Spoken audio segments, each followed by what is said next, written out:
secreto de Libélula.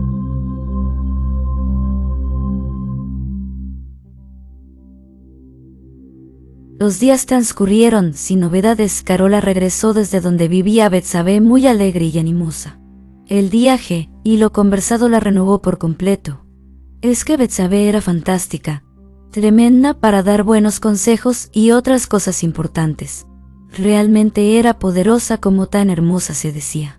Al despertar después de una muy agradable noche de descanso, Carola, recostada cómodamente entre sus sábanas, recordó aquel día que Bárbara, después de haberla hecho beber infusiones, la dejó inconsciente en su propia casa. Recordó que incorporóse rápidamente desde su cómodo sillón y comenzó a palparse uno de sus senos. Exactamente, su corpiño, y desde el interior de su prenda íntima extrajo un maravilloso anillo de placer. Al verlo tan reluciente, un alivio muy profundo sintió en todo su ser. Más tranquila y relajada procedió a salir de su cama y fue a tomar asiento en su sillón predilecto. Acomodándose muy tranquilamente se puso el anillo en su dedo medio con el afán de siempre sentir placer de eventos pasados, eventos íntimos y muy personales. A su memoria llegaron imágenes únicas que le hicieron estremecerse hasta la médula misma de sus huesos. De todos sus huesos, su anillo la llevaba hacia su intimidad más profunda. Muy bien acomodada en su sillón de terciopelo rojo, apoyó su cabeza en el suave respaldo y se acomodó lo mejor que pudo para recibir a su amado energético que se posesionaría de ella a causa de sus deseos más íntimos y desenfrenados. Estando completamente relajada y placenteramente dispuesta a retomar ese poco recatado vicio de insanos recuerdos que nada le aportaban a su hermosa virginidad extinta, unos golpes fuertísimos en su puerta la hicieron despertar de esa insana actitud evasiva, muy incómoda por el momento y sudorosas, y asomó a la pequeña ventana de su puerta. Sorprendida vio que Libélula estaba ahí esperando ser atendida. Su rostro se veía demacrado, muy demacrado. La joven abrió la puerta y ambas amigas se miraron a los ojos por unos instantes sintiendo ambas emociones encontradas acompañadas de bellos recuerdos. Entonces, sin mediar palabras, un abrazo espontáneo surgió como corolario de ese encuentro inesperado pero muy ansiado en el subconsciente de ambas. Todos los bichos que fueron testigos de ese hermoso reencuentro lo recuerdan de muchas formas.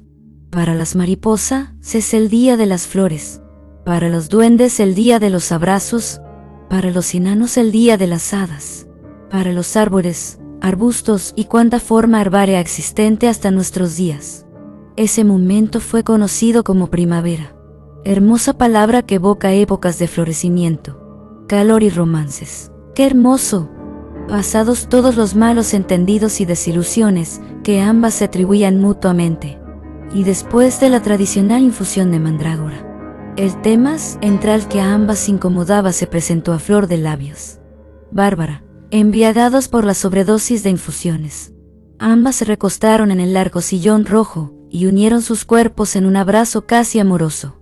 Al instante cayeron en un estado de somnolencia muy profundo y ambas salieron de su envoltura corpórea y accedieron al éter, ese espacio-dimensión que trasciende al mundo material y desde el cual se comprende lo inteligible, se aprecia lo olvidado y se atisba lo venidero desde ciertas perspectivas para el interesado.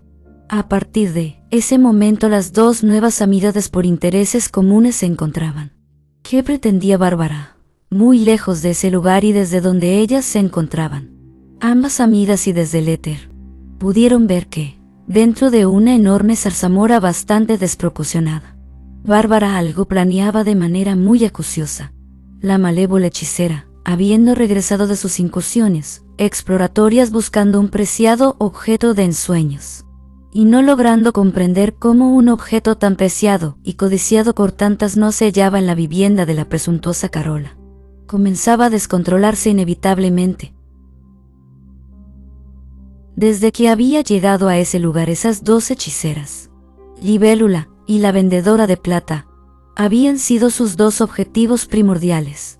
Las dos eran las más nombradas y admiradas por todas las brujas del orbe, y después de haberlas rogado a las dos lo más lógico era que algo de provecho debió haberles sacado. Las baratijas de Carola o eran del todo interesantes. Era algo más chique que real. El trabajo que la joven realizaba como nodriza de hechizos le daba mucho más beneficios que la venta de alhajas. En Libélula había encontrado cosas de mayor interés, secretos muy importantes, pero la muy olvidadiza se asombró ella misma de saberse poseedora de tantos secretos, de todo un pasado interesante y colmado de aventuras, pero ignorado por ella misma. ¿Qué magia le había borrado de su mente esos grandes secretos y aventuras? Pero así como ella misma se los hizo recordar bajo hipnosis, y se asombró de sus propios recuerdos. Así, con su asombro inmediato, la pobre Libélula olvidó todo, o casi todo. Sin embargo, Bárbara, con su memoria privilegiada, ya había recogido una gran cantidad de información importantísima que le serviría en los tiempos venideros. Así fue como, hurgando en la mente de Libélula, descubrió algo importantísimo que guardaba en lo más íntimo de su mente.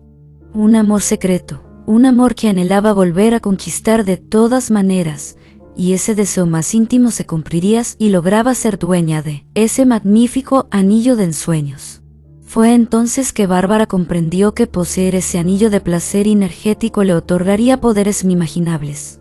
Su ánimo y su vitalidad de mujer, propiamente tal, acrecentarían todas sus decaídas cualidades, y desde ese momento quedaría revitalizada para volver a ser la hechicera de la hipnosis perpetua, arte que le era facilitado de manera natural gracias a su mirada penetrante, que se agudizaba mucho más gracias a los saltones de sus ojos. Lo que no pudo entender de Libélula tiempo después, la razón que tuvo para olvidar hermosas aventuras y hermosos amores pasados. Hay secretos que se olvidan con el tiempo y a voluntad, pero solo basta que algo los gatille de manera inesperada para que vuelvan a aparecer, como quien observa una fotografía descubierta entre las páginas de un libro. Y eso precisamente experimentó Libélula después de ser hechizada, o más bien, hipnotizada por la bruja hipnotizadora. Luego de estas largas cavilaciones, la malévola hechicera decidió prepararse un postre de moras, fruto que tenía su alcance en grandes cantidades. Estando preparándolo muy animadamente, ruidos extraños llamaron su atención. Alguien rondaba por los alrededores de la zarzamora. Esos ruidos de pasos la pusieron en estado de alerta, y así de rápido, chasqueando sus dedos, Papafor se desvaneció en el aire, dejando un repulsivo olor a cloro mezclado con azufre. Una vez fuera de su vivienda, Bárbara se materializó en los alrededores de su zarzamora escondite y comenzó a buscar a quien la espiaba. Esos ruidos no eran casuales. Un extraño la vigilaba y ella lo descubriría. Mientras Bárbara desaparecía y se materializaba fuera de su vivienda, las dos hechiceras amigas, corporalmente entrelazadas en un abrazo amoroso y de amistad infinita, tendidas en el cómodo sillón rojo de Carola, inmóviles, fuera de sus corpóreas envolturas, hurgando en el éter el sentido de todo lo que sucedía en ese plano existencial, atisbaban desde esa dimensión lo que Bárbara enfrentaba en ese momento. Ambas quedaron perplejas al ver quién era el extraño visitante que rondaba la vivienda de la malévola hechicera, sin dejarse sorprender por lo que veían. De manera insistente, las dos hechiceras desmaterializadas continuaron atisbando lo venidero para encontrar respuestas a sus inquietudes más íntimas, respuestas que se hallaban en esa dimensión exquisita. Ambas mujeres, muy atormentadas por las verdades insondables y luminosas encontradas, decidieron continuar la búsqueda. Y mientras ambas se hallaban lejos de este mundo y decididas a encontrar respuestas a sus inquietudes, alguien completamente desconocido y extraño entró en la pequeña vivienda sin hacer ningún tipo de ruido. Fue muy sigiloso y atrevido, pero lo hizo y descubrió cosas importantes. La puerta de la vivienda de Carola había quedado semiabierta y ambas amigas jamás se habían preocupado de ese detalle tan importante que sella la privacidad a todo mortal. Bruja y hechicera, y resguarda los secretos y los espacios que se tienen para disfrutarlos en la intimidad de un hogar. Fue así que, mientras ausentes estaban, ese alguien ingresó sin que ellas se percataran de esa intromisión imprevista e inusitada. La extraña presencia había estado al acecho desde hace mucho tiempo y esta oportunidad no podía dejarla pasar. Era el momento para poseer al fin ese objeto de placer. ese anillo mágico que traería felicidad a su persona y a su amor secreto.